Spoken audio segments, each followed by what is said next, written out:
El derecho al voto ha ido cambiando desde el nacimiento de la República y cada vez más ciudadanos hacen uso de él. Pero ahora, no solo más gente vota, sino que más decisiones importantes en la vida política del país se toman escuchando la voluntad popular. En octubre de 2005, la conformación de macrorregiones en diversas partes del país será decidida a través del referéndum, una figura electoral introducida en la Constitución Política de 1993. La figura del referéndum, que consiste en que una determinada ley sea sometida a la decisión pública para ser aprobada o desaprobada en votación y sufragio universal.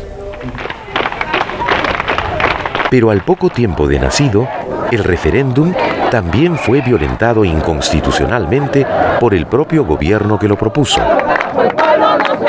Cuando ellos se dieron cuenta de la envergadura que estaba tomando el movimiento que el foro generaba, lo que hicieron fue modificar la ley de participación ciudadana con un artículo bastante extraño, donde señalaba que un referéndum procedía, o una consulta de referéndum procedía, si es que lograba el voto de por lo menos 48 congresistas, ¿no?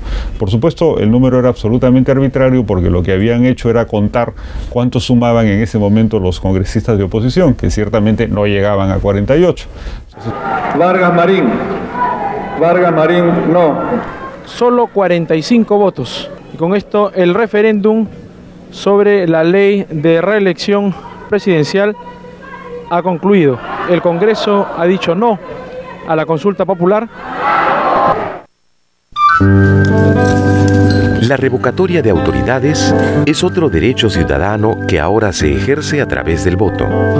Es decir, la autoridad elegida a nivel municipal puede ser retirada del cargo si la mayoría de electores así lo decide democráticamente. Esta es una medida pensada para evitar situaciones extremas en las que se use la fuerza.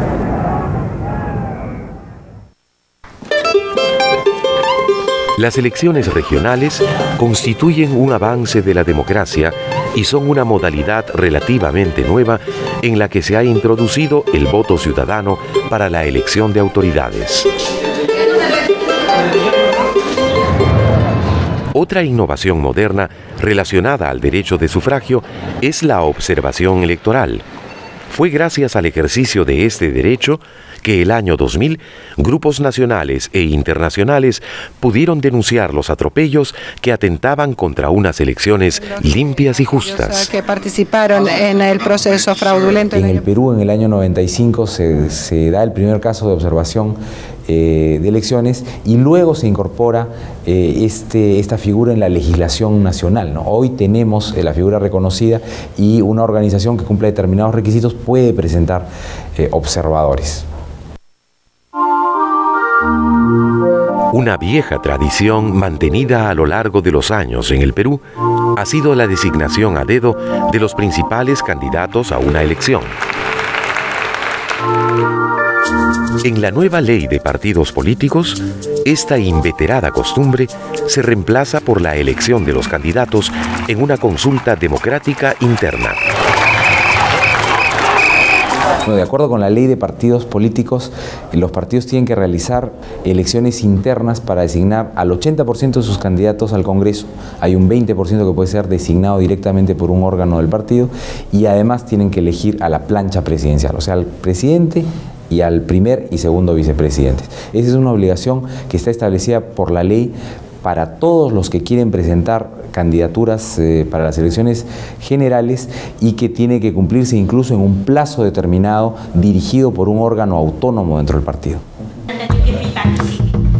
Y en los albores del nuevo siglo, el contingente social que faltaba incorporarse al universo de sufragantes se añadirá probablemente a partir de las elecciones del 2006. Los miembros de las Fuerzas Armadas y Policiales votarán por primera vez. En la historia del Perú hemos tenido varios momentos de incorporación. terminado el voto censitario, volviéndose universal, este era un voto básicamente masculino, luego se incorporan las mujeres en el año 56, los analfabetos, los jóvenes entre 18 y 21 años, y el último grupo que faltaba que se incorpore es el de los militares y policías, que ahora lo va a poder hacer, ¿no? Los militares y policías van a poder votar desde la próxima elección, aunque no van a poder ser elegidos, solamente van a tener el derecho del sufragio activo, pero no el derecho al sufragio pasivo, ¿no? Que es el de ser elegidos. El voto, mecanismo de participación y derecho ciudadano por excelencia, se ha ampliado en los últimos años. Sin embargo, ello no es suficiente. ¿Qué otras formas de participación podemos desarrollar para influir en la toma de decisiones públicas?